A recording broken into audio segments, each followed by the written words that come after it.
Good morning, students. Today I am starting megasporogenesis. In female part of the flower, there is process of megasporogenesis, in which first of all we will go through the female part of the flowers, that is carpel. जो female part होता है उसको carpel बोला जाता है और उसको मेगास्पोरोफिट भी कहा जाता है. तो हिंदी में उसको अंडप या गुरु बीजाणुपर्ण उसको बोला जाता है. जो अंडप होता है वो पुष्प का सबसे भीतरी चक्र होता है और उसको स्त्री केसर भी कहा जाता है, उसको गाइनोसियम भी उसको कहा जाता है. जैसे माइक्रोस्पोरोजेनेसिस की प्रोसेस होती है मेल पार्ट में, ठीक उसी प्रकार से फीमेल पार्ट में मेगास्पोरोजेनेसिस की प्रोसेस होती है. जो अंडप होता है उसके 3 पार्ट होते हैं. सबसे जो ऊपरी भाग होता है उसको वर्तिकाग्र या स्टिग्मा कहा जाता है.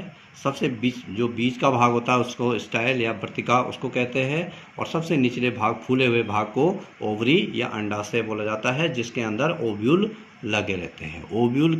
ओव्यूल ही मेन इसका फीमेल रिप्रोडक्टिव पार्ट होता है. अब इसमें जो प्रोसेस होती है उसको मेगास्पोरोजेनेसिस कहा जाता है.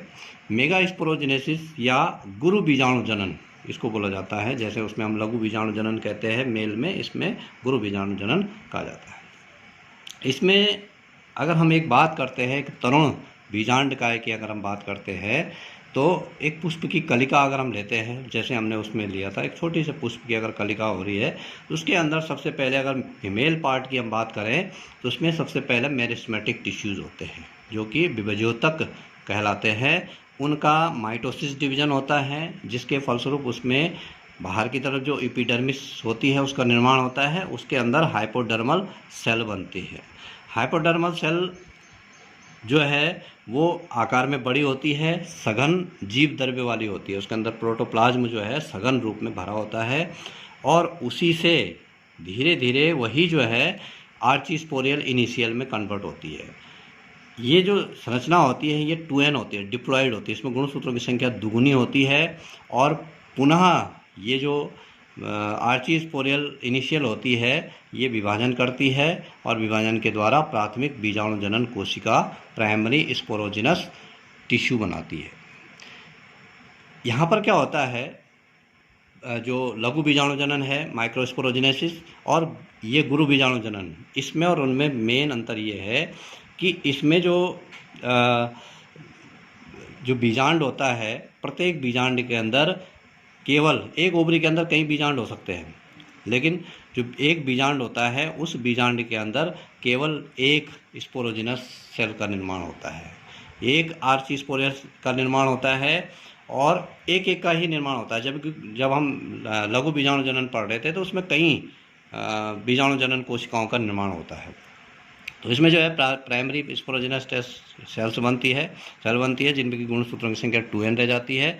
अब बीजाणु जनन कोशिका जो है सीधे जो है गुरु बीजाणु मातृ कोशिका में कन्वर्ट हो जाती है. मेगास्पोर मदर सेल बना देती है जिसमें कि गुणसूत्रों की संख्या 2n होती है. इसकी ये जो मेगास्पोर मदर सेल होती है ये भी एक ही होती है. इसमें जब परिपूर्ण हो जाती है तो इसमें जो है एक बीजांड में एक मेगास्पोर मदर सेल होती है. अब जो गुरु बीजाणु मातृ कोशिका है जिसमें कि गुणसूत्रों की संख्या 2n है, उसका मियोसिस डिवीजन होता है, उसका अर्धसूत्री विभाजन होता है और वो 4 गुरु बीजाणु 4 मेगास्पोर का निर्माण करती है. 4 गुरु बीजाणुओं का निर्माण जब वो कर देती है तो उसके बाद उसमें जो ऊपर के 3 मेगास्पोर होते हैं वो धीरे धीरे डिसअपियर हो जाते हैं, नष्ट हो जाते हैं. केवल उसमें जो सबसे नीचे वाला जो मेगास्पोर है, फंक्शनिंग मेगास्पोर है, वही जो है सक्रिय होकर मादा युग्मकोविद मेल गैमेटोफाइट या एम्ब्रियोशक का निर्माण, भ्रूण कोश जिसको बोला जाता है उसका निर्माण करता है. डायग्रामेटिकली अगर हम देखें तो ये एक कलिका के अंदर एपिडर्मिस और ये जो है विभज्योतक उसके अंदर निर्माण हो रहा है. ये जो है हाइपोडर्मल सेल है इसके अंदर. ये हाइपोडर्मल सेल बाद में आर्चीस्पोरियल इनिशियल में कन्वर्ट होती है और उसके बाद ये आर्चीस्पोरियल इनिशियल जो है यहाँ जो है ये प्राइमरी स्पोरोजिनस सेल्स में कन्वर्ट होती है और फिर प्राइमरी स्पोरोजिनस जो सेल है ये कन्वर्ट होती है मेगास्पोर मदर सेल में.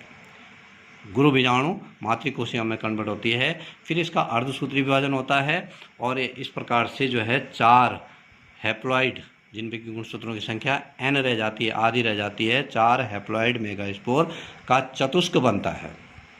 अब होता क्या है, धीरे धीरे ये ऊपर के जो 3 हैं ये डिसअपेयर हो जाते हैं और जो सबसे नीचा वाला मेगास्पोर होता है वही जो है गुरु बीजाणु आगे जाके विकास करता है। और इस प्रकार से जो है अगर हम इसकी बात करें, मादा युग्मकोविद अथवा भ्रूण कोश, फीमेल गैमेटोफाइट और एम्ब्रियोसेक, किस प्रकार से इसका निर्माण होता है। यहाँ पर जो है ये नॉन फंक्शनल 3 जो 4 टेट्राड बना था उसका, उसमें ऊपर की जो 3 है ये मेगास्पोर, ये धीरे धीरे हल्के होने शुरू हो जाते हैं और ये जो फंक्शनल मेगास्पोर है इसका आकार बढ़ना शुरू हो जाता है। ये इसके अंदर न्यूक्लियस है, एक फर्स्ट माइटोसिस डिवीजन होती है न्यूक्लियस में। ये पूरा डिवीजन नहीं करता बल्कि न्यूक्लियस जो है इसका डिवीजन करता है, माइटोसिस। ऊपर वाले डीजनरेट हो जाते हैं तीनों और धीरे धीरे वो गायब हो जाते हैं। फर्स्ट माइटोसिस डिवीजन से न्यूक्लियस 2 भागों में बढ़ता है, एक भाग ऊपर की तरफ चले जाता है, एक नीचे की तरफ चले जाता है। फिर ये 2 न्यूक्लियस दोबारा से माइटोसिस डिवीजन करते हैं, सेकंड माइटोसिस, और 2 से 4 न्यूक्लियस बनते हैं। फिर थर्ड माइटोसिस डिवीजन होता है और 4 से 8 न्यूक्लियस बनते हैं।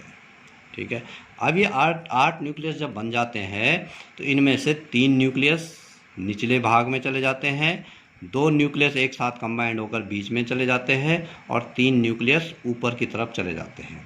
जो सबसे ऊपरी न्यूक्लियस होते हैं उनको एंटीपोडल सेल्स बोला जाता है, जिनको प्रतिमुखी कोशिकाएं कहते हैं। और इनमें गुणसूत्रों की संख्या, एक प्रतिमुखी कोशिका में n, दूसरे में n+n+n जो है इनमें गुणसूत्रों की संख्या होती है। बीच में जो होता है उसको पोलर न्यूक्लियस या सेकेंडरी न्यूक्लियस कहते हैं, जिसमें कि गुणसूत्रों की संख्या 2n होती है। और सबसे नीचे 3 कोश जो न्यूक्लियस होते हैं उसमें सबसे बीच का जो होता है उसको एग न्यूक्लियस बोला जाता है, और जो साइड के 2 होते हैं उसको सिनर्जिस्ट बोला जाता है, जिसको जो है हम सहायक कोशिकाएं भी हम कह सकते हैं। और यहाँ पर जो है ये तीनों जो मिलाकर जो है एग एपरेटस का निर्माण करते हैं। अब इनके फंक्शन क्या क्या है। एग एपरेटस में जो एग है उसका मेन फंक्शन है वो फर्टिलाइजेशन की क्रिया करता है, वो मेल गैमेट के साथ फर्टिलाइजेशन करता है और जायगोट का निर्माण करता है। वही जायगोट बाद में बीज का निर्माण करता है। और सिनर्जिड्स जो होते हैं, ये जो इसकी सहायक कोशिकाएं होती है वो उसके फर्टिलाइजेशन में उसकी हेल्प करते हैं। They help in the fertilization to eggs nucleus. और जो बीच में होते हैं पोलर न्यूक्लियाई, उनका काम होता है जो सेकंड मेल गैमेट होता है उसके साथ डबल फर्टिलाइजेशन करना और एंडोस्पर्म भ्रूण पोष का निर्माण करना। भ्रूण पोष जो होता है बाद में बीज का पोषण करने का कार्य उसके द्वारा किया जाता है। और एंटीपोडल्स जो ऊपर की तरफ प्रतिमुखी कोशिकाएं होती हैं उनका काम होता है न्यूट्रिशन ऑफ एम्ब्रियोसेक। ये पूरा एम्ब्रियोसेक को न्यूट्रिशन पोषण प्रदान करने का कार्य उनके द्वारा किया जाता है। Thank you.